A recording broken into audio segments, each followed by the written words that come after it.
of the Actors Toolkit podcast. Today we're joined by the lovely director and producer, Dom Lenoir. Dom, how are you doing? I'm very good. Thank you very much for having me.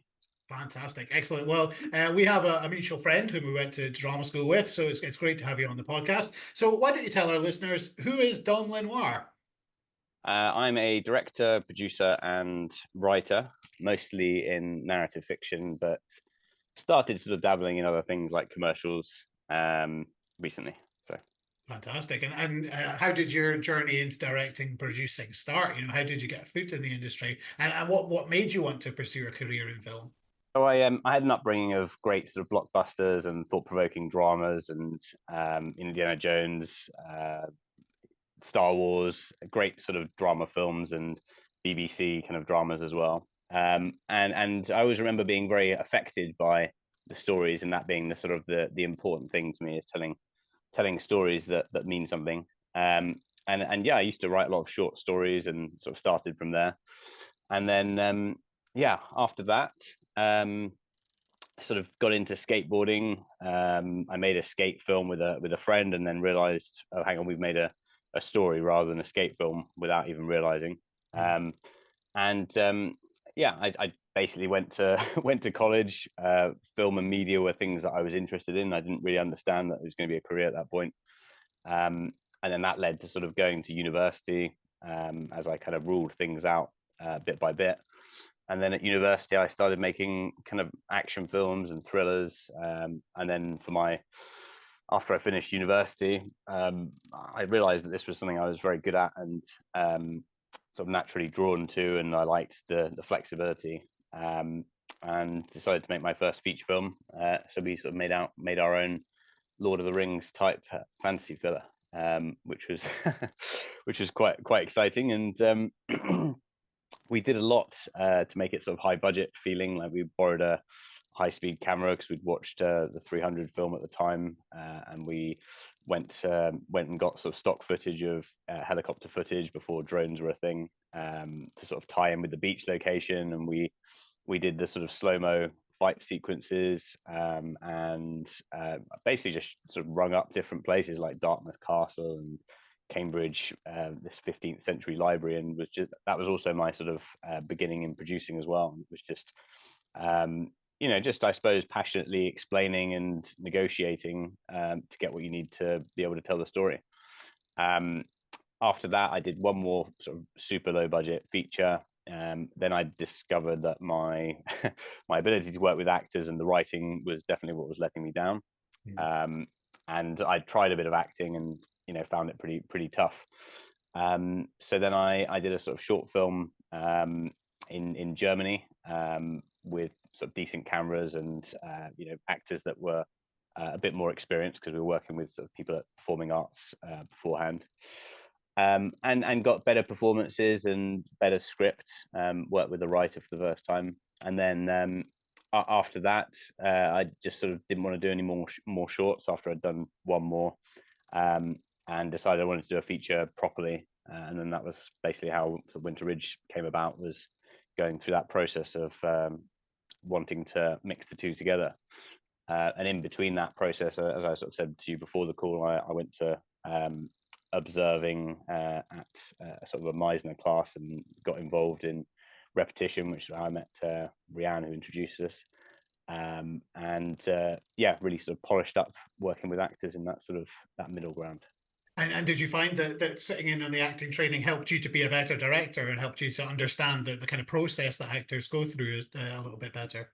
Yeah, definitely. I think instead of saying what you want out of the scene or the story, it became much more working about different choices and states of mind, and what you're sort of trying to get out of the scene and other actors, and kind of working with a lot of those things became the focus. And I was, yeah, motivated versus unmotivated. That was always a big thing that sort of drew me out when I was watching show roles that I liked versus not liked.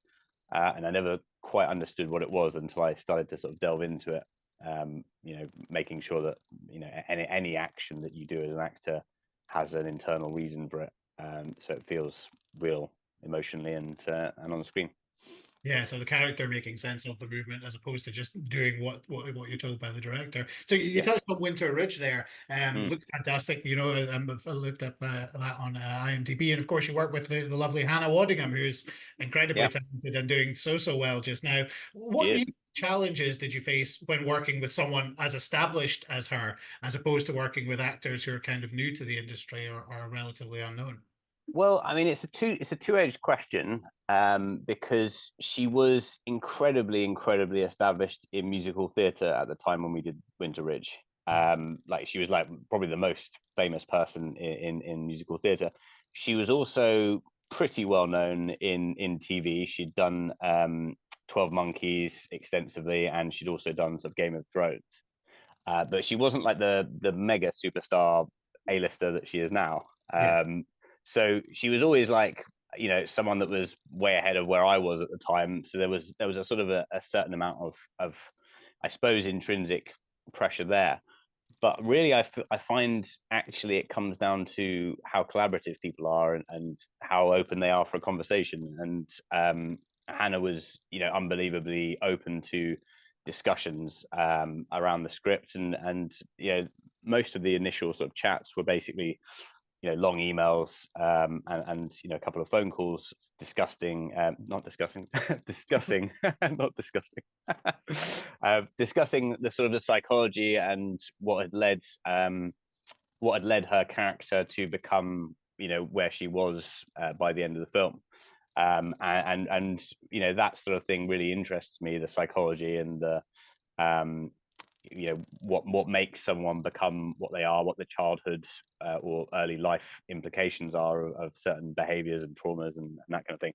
And there was a very easy rapport with her, um, in that regard, and she is incredibly easy to work with, and also quite funny as well.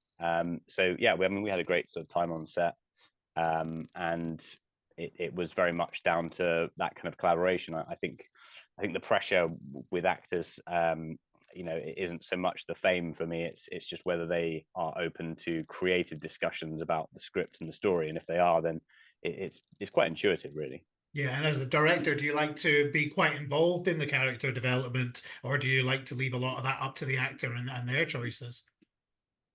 Um, I mean, with Hannah, I mean, a good example is she wanted something written in about her child, basically, to make the motivation stronger. I mean, if you've got an actor and it's a great idea and it's kind of in line with the story, then I'm certainly not going to get in the way of that. I kind of look at it as what's the overall picture, what's the overall tone, are we heading in that direction? I don't think micromanaging works at all. And if you're working with actors at a certain level, you don't need to micromanage anyway, Yeah, because really it's about being truthful, and just making sure that the general feel is in the right direction. Um, and yeah, just sort of, I think by discussions, that's what I'm learning, is that the more you discuss things, the less you need to affect change on set, in terms of choices, because you're on the same page anyway. yeah. And of course, on Winter Ridge, you worked as a producer as well. I Mm. think that's one of the roles in this industry, especially from an actor's point of view, that they don't really know a lot about. You know what the director does, you know what all the sound crew and the makeup department do, but when it comes to the producer, it's quite a sort of mystical mystical job. Is there any way you can sort of demystify the process for us? What's the kind of typical process you go through when producing a film like Winter Ridge? Um, well, I mean, producing is enormously challenging and can be stressful, but I also find, yeah, I'm quite an all or nothing type person. So when I get involved in something, I'm pretty explosive in terms of getting things done and negotiating and making calls and managing many different things at once. I mean, really producing is, I think it's just people skills, more than anything, and it's not being afraid to have difficult conversations about money.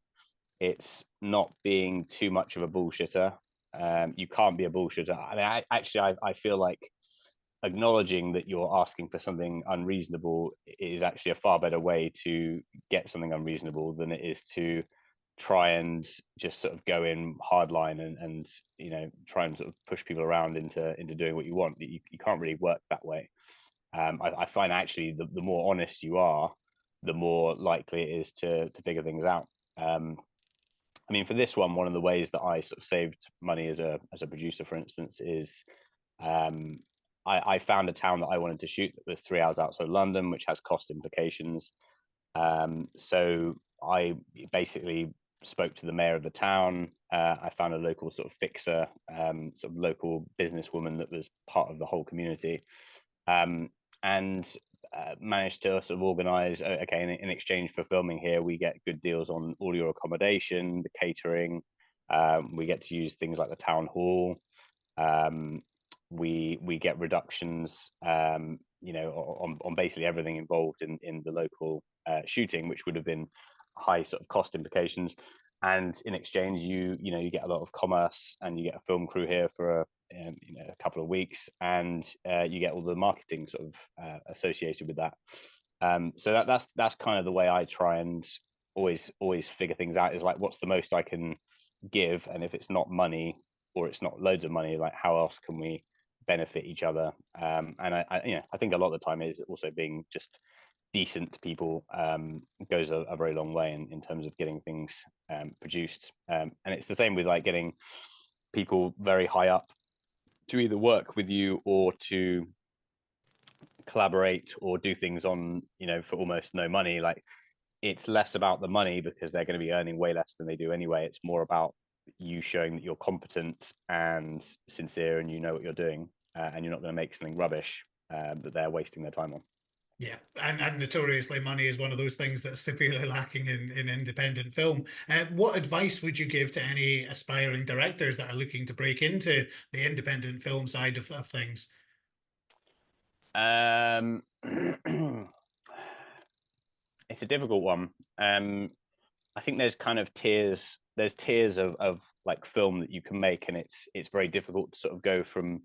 It's very difficult to go from like mates, favors, and very first feature, maybe expenses only, deferred pay, that kind of thing, to everyone on certain wages. Because I mean, you can do favored nations, which is quite a fair way of doing it. I mean, I'd say that's probably the best, step up if you're not doing, real mates sort of helping each other out type job.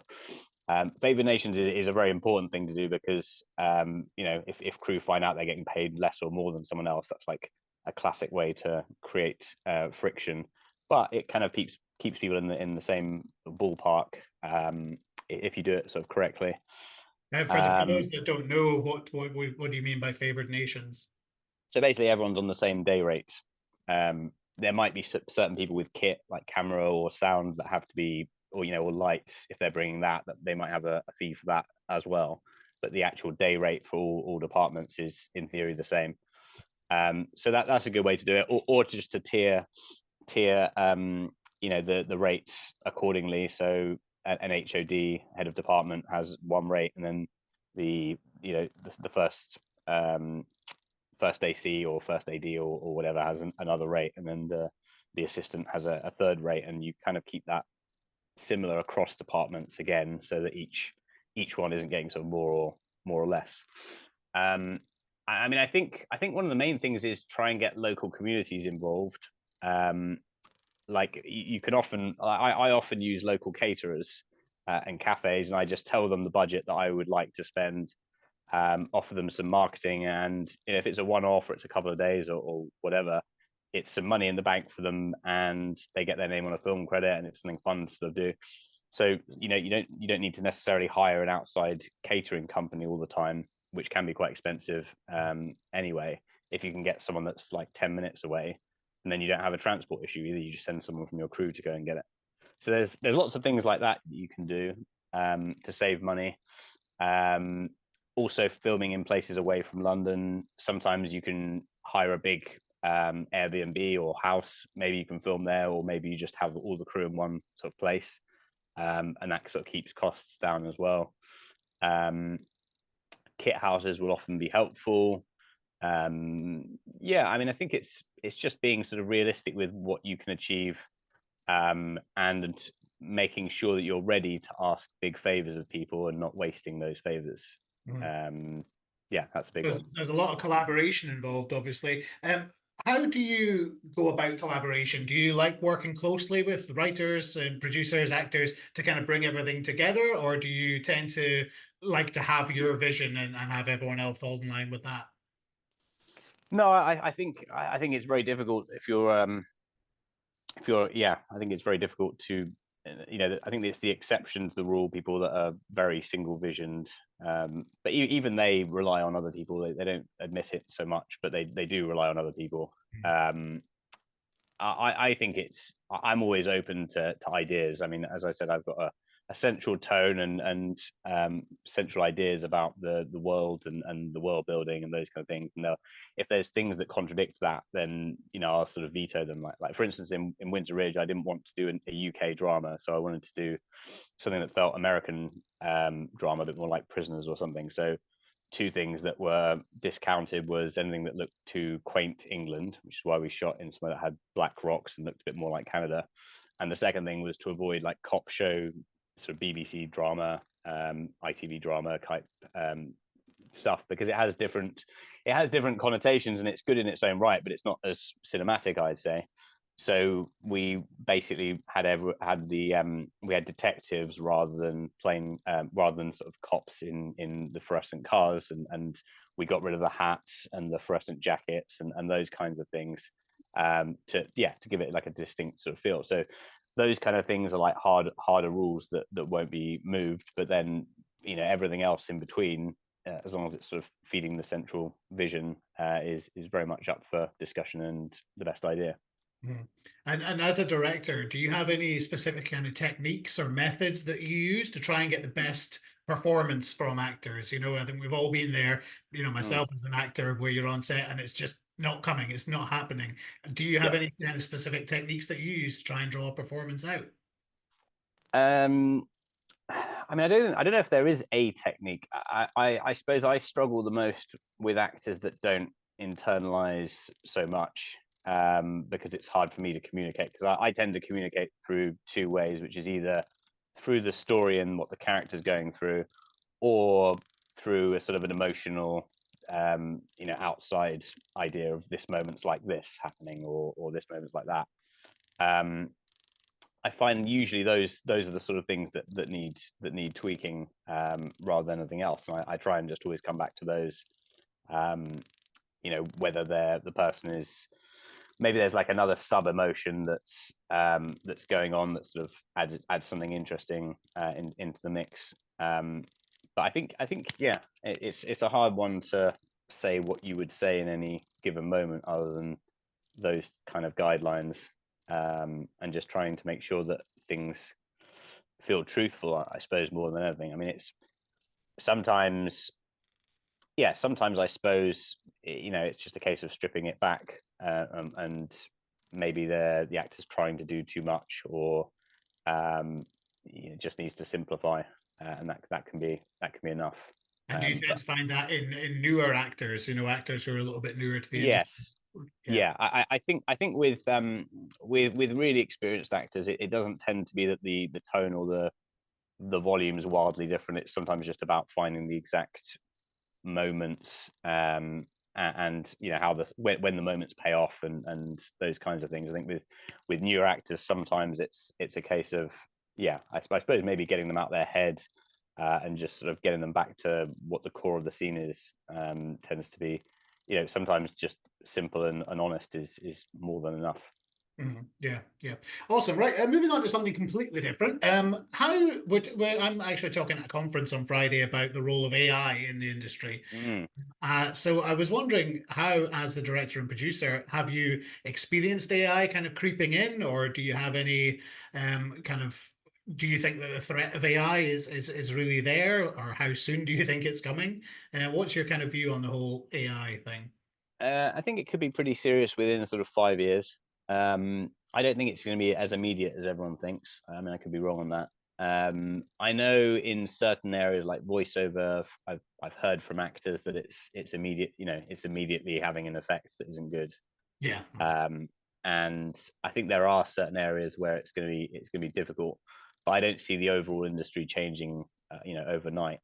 Um, I think, yeah, I don't know. It's tricky. I think it will affect stuff a lot more in the sort of shorter term, um, being able to sort of create virtual worlds and that kind of thing. But I mean, it's an open-ended question. I don't think you can necessarily prepare for it, so to speak. Yeah. You just have to get on with it and keep an eye on what tools are useful and whether you want to go down those routes.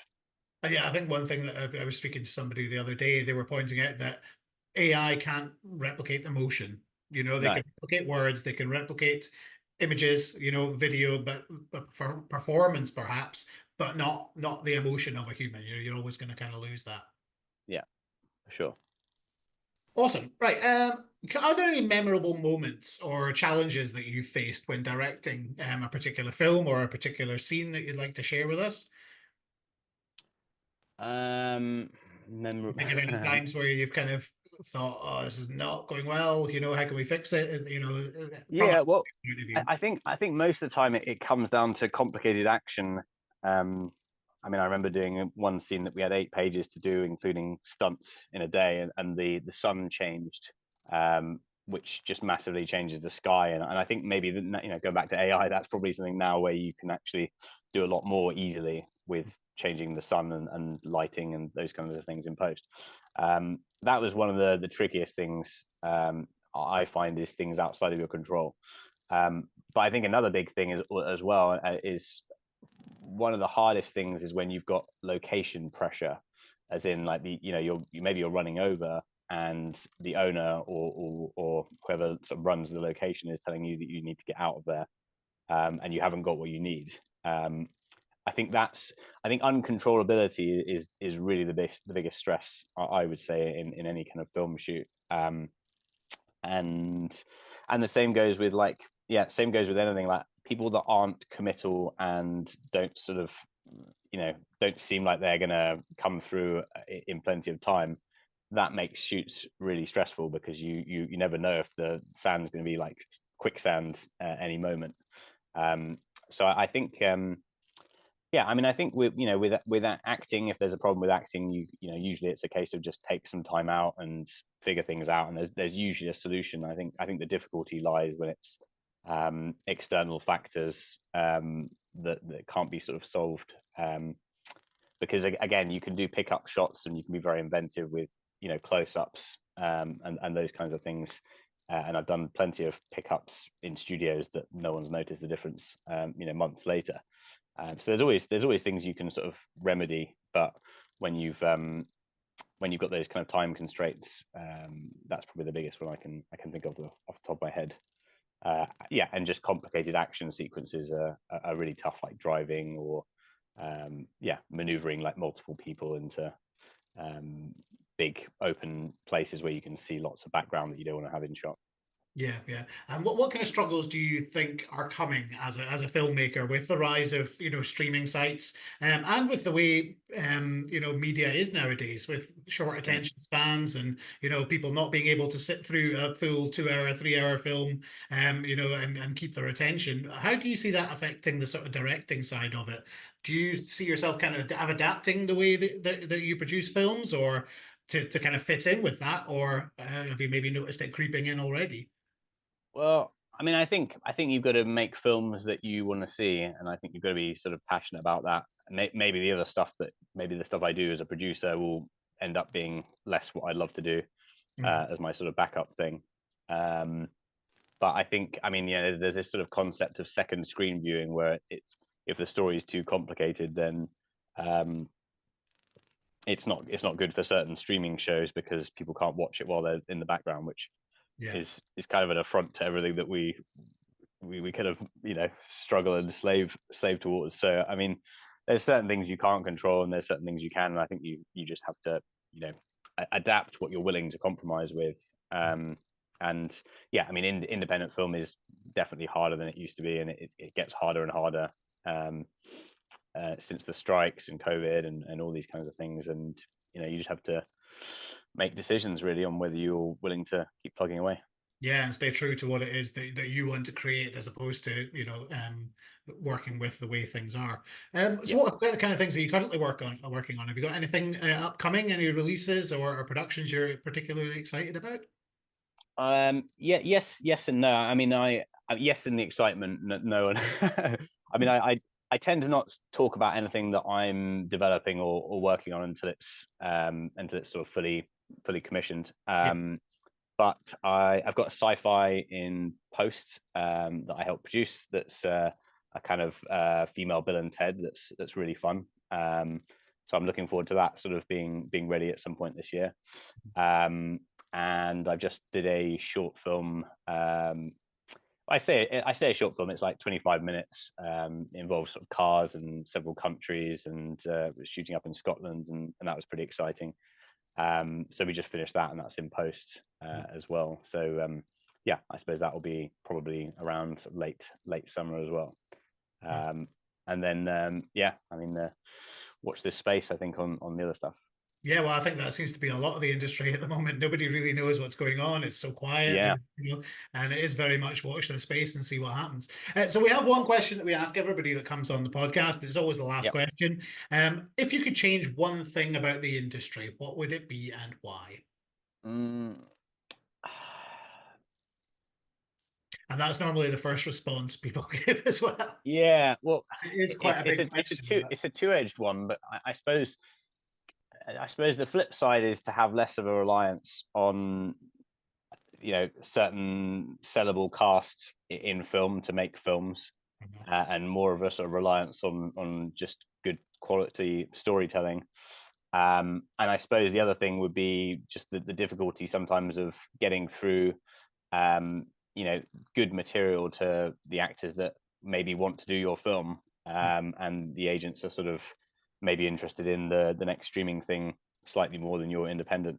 I think that's always the biggest trouble, and I think maybe other than that, the UK not being quite as much of a hub for investment as other places like America, and not having quite as substantial an industry for supporting independent film. So I mean, I suppose either of those two sort of flip sides, more money for, I mean, like if the BFI, for instance, just funded all filmmakers that were, I mean, I suppose that there is a new tax credit which comes in next April, which is a great start in the right direction, but it's not quite as far as it would be nice to.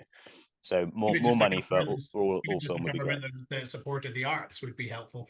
Yeah, exactly. Yeah, exactly. Yeah, yeah. So Excellent. Well, that's been brilliant. Don, thank you very much for joining us. And we shall catch up with you soon.